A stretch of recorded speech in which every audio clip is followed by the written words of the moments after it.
Մեր պլանը այն է, որ մենք ունենանք մեր ցանկությունը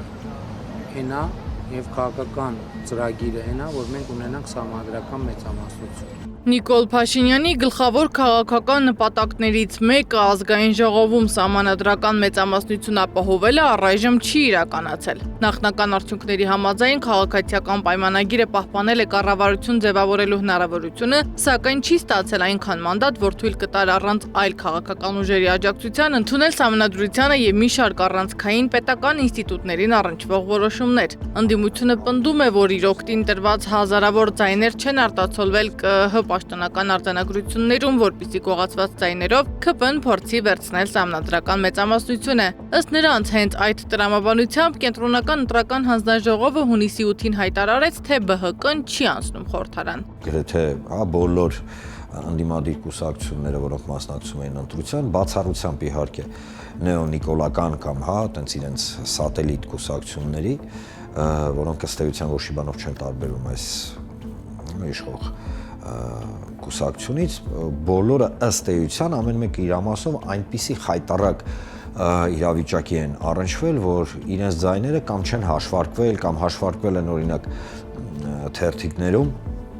վերջնական, բայց ԿԸՀ-ում չեն արտացոլվել։ Իսկ ինչու է իշխանության համար այդքան կարևոր սահմանադրական մեծամասնությունը, երբ գործող արդյունքներով այդուամենայնիվ հնարավոր է ձևավորել կառավարություն։ Եթե վերահաշվարկի շնորհիվ վերականգնվեն ԲՀԿ-ի ձայներն, ապա իշխանությունը չի կարողանալու ազգային ժողովում ընդունել մի շարք կարևորագույն որոշումներ, օրինակ ազգային ժողովի կանոնակարգ, չի կարողանալու փոփոխություններ անել օրենսգրքում, չի կարողանալու անցկացնել հանրաքվե, նշանակել ԲԴԽ դատավորներ, գլխավոր դատախազ, մարդու իրավունքների պաշտպան, ԿԸՀ կազմ, կենտրոնական բանկի նախագահ, սահմանադրական դատարանի նախագահ կամ դատավոր եւ վերջապես չի կարող ոչինչ փոխել սահմանադրությունում։ Իշխանության ներկայացուցիչները հարցին, թե ինչպես են դուրս գալու ստեղծված իրավիճակից, հստակ պատասխան չեն տալիս։ Արդարադատության նախարարը միայն նշել է, թե ժողովուրդն իրավունք ունի հանրաքվե անցկացնել։ Իրականում 2/3 պահանջը այս պահին սահմանված է սահմանադրությամբ,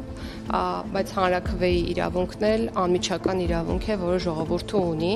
Սա ուղղակի ասեմ, ու փակենք այսօրվա քննարկումը, մյուս հարցերը թողնելով ապագային։ Ընտրության վերջնական պատկերը կարող է որոշակիորեն փոխվել վերահաշվարկների արդյունքում եւ արդեն ակնհայտ է, որ նոր խորհրդարանում իշխանության դիրքերը նախկինի պես անսահմանափակ չեն լինելու։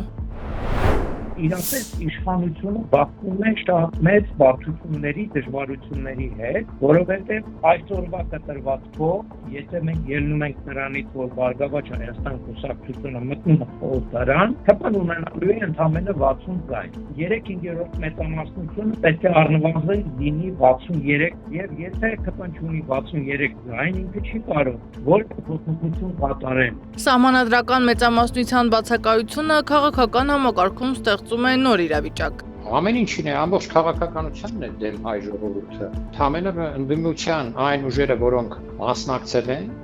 ընտրություններին, պետք է իրենց հստակ դիրքորոշումը հայտնեն, դա էլ ուշացնում են եւ շատ սխալ են անում։ Եվ հայտնի չէ, թե դեռ ինչ որոշում են ընդունել։ Նույն գնահատականն է հնչեցնում նաև Հայաստանի նախկին արտգործնախարար Վարդան Օսկանյանը։ Նրա կարծիքով ընտրողները իշխանությանը չեն տրամադրել այնպիսի քաղաքական լիազորություն, որը թույլ կտա միանձնյա կերպով առաջ տանել ամենազգայուն եւ հակասական նախաձեռնությունները։ Չունեն մանդատ հանրություն փոխելու, չունեն մանդատ հայ առաքելական իշխանության որևէ ոդում,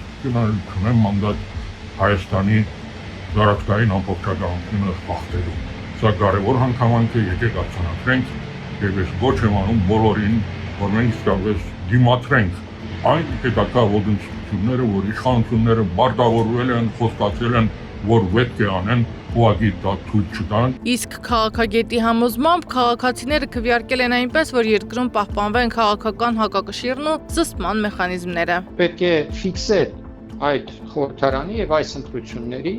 ոչ լեգիտիմ լինելը, դա պետք է ֆիքսեն այն ընդդիմադիր ուժերը, որոնք մասնակցել են ընտրություններին եւ անցել են խորհրդարան հատկապես դրան։ Հատկանշական է, որ վերահաշվարկը դեռ շարունակվում է, ընտրական վեճերը նույնպես։ Սակայն արդեն այսօր քաղաքական դաշտում նկատելի է մեկ կարևոր իրողություն, անկախ վերջնական թվերից առաջիկա խորհրդարանական կյանքը կարող է լինել ոչ թե մեկ ուժի անսահմանափակ գերակայության, այլ քաղաքական հակակշիռների եւ փոխադարձ զսպումների շրջան, որովհետեւ երբ խորհրդարանում չկա սահմանադրական մեծամասնություն, ամենակարևոր որոշումների ճանապարհը դառնում է ավելի երկար, ավելի բարդ եւ ավելի քաղաքական։ Սեդա Մակարյան, Սամվել Իսրայելյան, Աշոտ Բարբարյան, ABC Media։